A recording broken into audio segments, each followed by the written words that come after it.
Remy Ma, I seen that you threw a couple videos on Hip Hop News Uncensored talking about this situation, and it just seemed weird. It smelled weird when I heard it.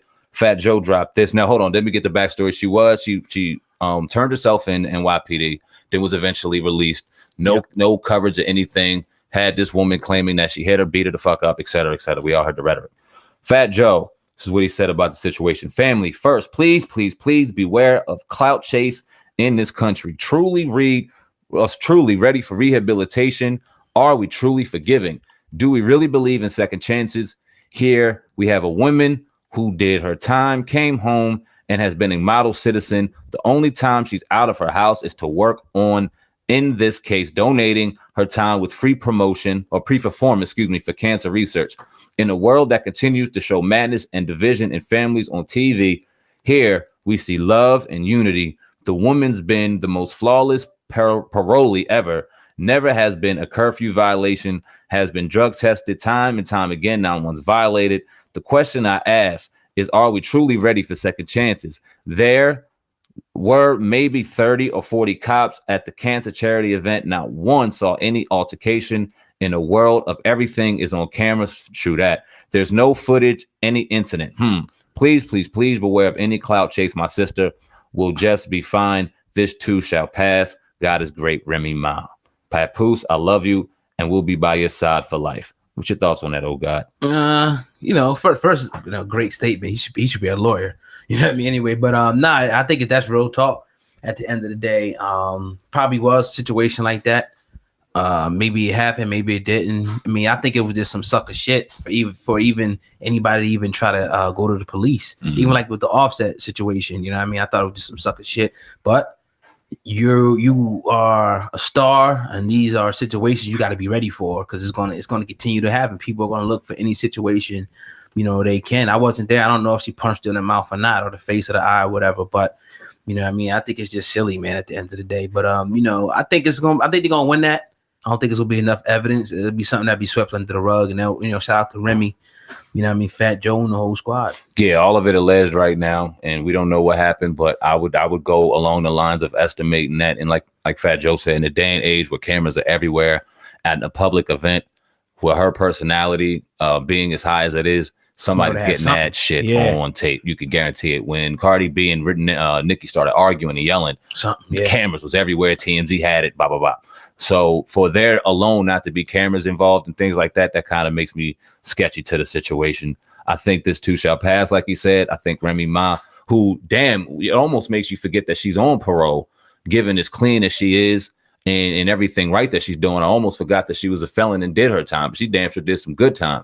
Yeah, had time away from her husband, time away from her kid, came home, has an addition to the family with a new, they got a daughter, right? Yeah, with the addition of the baby girl. So I don't see her putting herself in any situation over any female or any drama that will put her at jeopardy to take away from her kids or her family or her career. I just don't.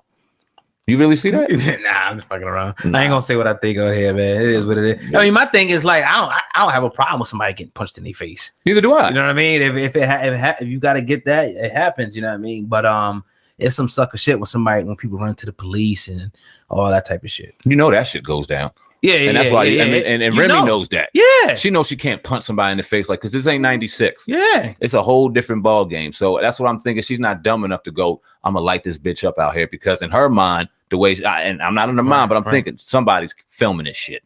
Right. I'm getting caught up, and if I hit her, it's on camera. Yeah, especially being on parole and all that. I don't think she did it or whatnot. Me either. Man, I think she would punch somebody in the face. 100%. I don't think she did, but that is what it is. You know what I mean? But yeah, we out of here, man. The Uncensored Truth. Do we have anything else? My bad. I think that's good, man. That's it, man. Good. I wanted to talk about Oprah a little bit, but we can say that for tomorrow. Hopefully, we have a special guest to talk about that shit with us, man. All right, yeah, no doubt, definitely. But yeah, man, tuned into the Uncensored Truth podcast, man. Another one in the books, episode 150 something. We'll get the official number next time. I want to encourage everybody that's listening on no matter what platform to either hit the 5-star rating or just share this video with at least one other person. Text message, Facebook timeline. We do appreciate each and every person that listen, for the duration or even a little bit of the podcast. This your brother Old Guy, Hip Hop News Uncensored. That's Sandman for Viral Hip Hop News. Together we're the Uncensored Truth podcast. We're gonna get out of here to the more Malcolm Less Martin, my man Rez 609. Conway. We out of here, man. One love. Yes, sir. Make sure I go download that on iTunes right now. Peace.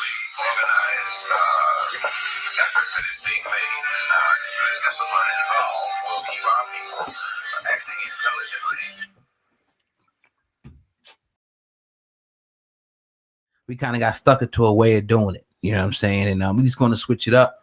Instead of switching it up here, we figured we start a new podcast because we already had the idea. It's going to be similar, obviously, but will be more different titles, reaction videos, and just kind of just taking a little bit of professional bullshit out of here. Yeah. To be honest, and just just being real with this shit. Not that we're not real, but just kind of just talk some nigga shit. Yeah, we're gonna have fun. Fuck it. You get the CEOs of companies on the Uncensored Truth, and not like you're gonna get CEOs of companies on Wake and Bake, but you're gonna get cousins over there too. You're gonna get Sam and so he's explain that shit better. You know what I'm saying? Like, and we're gonna go over there and put in work. You know what I mean? We're gonna have some fun. Yeah, you're gonna see what we do off the cameras and just give y'all a little bit of insights, man. And it should be real dope. I don't know if we'll have the same format, obviously, as far as timing is concerned, but it's gonna be dope. We got the YouTube channel set up, the iTunes, Spotify set up, so. As soon as the set gets set up, which is almost in its final stages right now, it's a wrap, man. Yeah, definitely. So just stay tuned, man. You never know what's going to happen on that joint. Indeed, man. I want to talk about, oh God, Young Buck at 50, man. So we remember G Unit. Yeah. Them brothers over there. We got my man Lloyd Banks, who damn, why am I fucking drawing a blank right now? Yayo. Yeah. Young Buck 50. Yep. We all remember them brothers. Kid. Who else was in there? Buck. You mentioned Buck. Yeah. Who else? Right. 21. What's that motherfucker's name? 21. The dude we were just fucking talking about with T.I. No. Spider Loc. Oh, yeah. Okay. Yeah. But anyway, right. 50 Cent, man, he was getting on Young Buck a little bit. Young Buck had an album coming out, and 50 said something about helping album sales, brought back the whole transgender situation, propelled Young Buck to go on his IG while he was on the flight and say he would bury 50. He would kill him lyrically.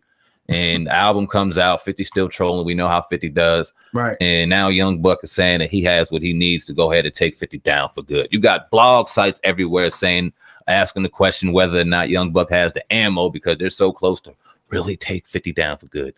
Is this all a publicity stunt with these two brothers? Because we know they're close. Yeah. We know he still signed a G Unit, even though he can genuinely want out of that contract with this genuine love there, man. So what you think about this, man? Just vaguely talking about it right now. It would help him. It definitely would help his career, you know what I mean, Young Buck.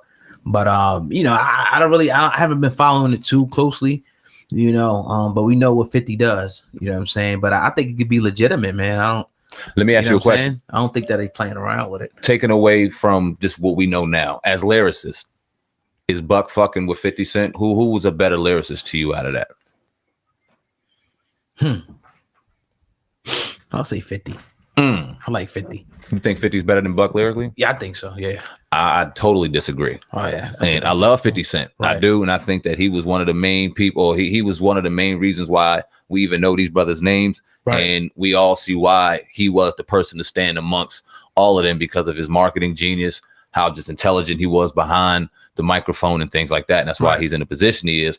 But when it came to G Unit as a lyricist, even though Get Rich or Die Trying did the monsters, numbers it did, and the other albums did that, and his cohorts didn't do as much, I thought that lyrically, he had brothers on there that would get at him. Yeah. No, I ain't saying 50's the best. I think Kid can spit. I like Banks. I think Banks is better than 50, but I Buck is nice too. But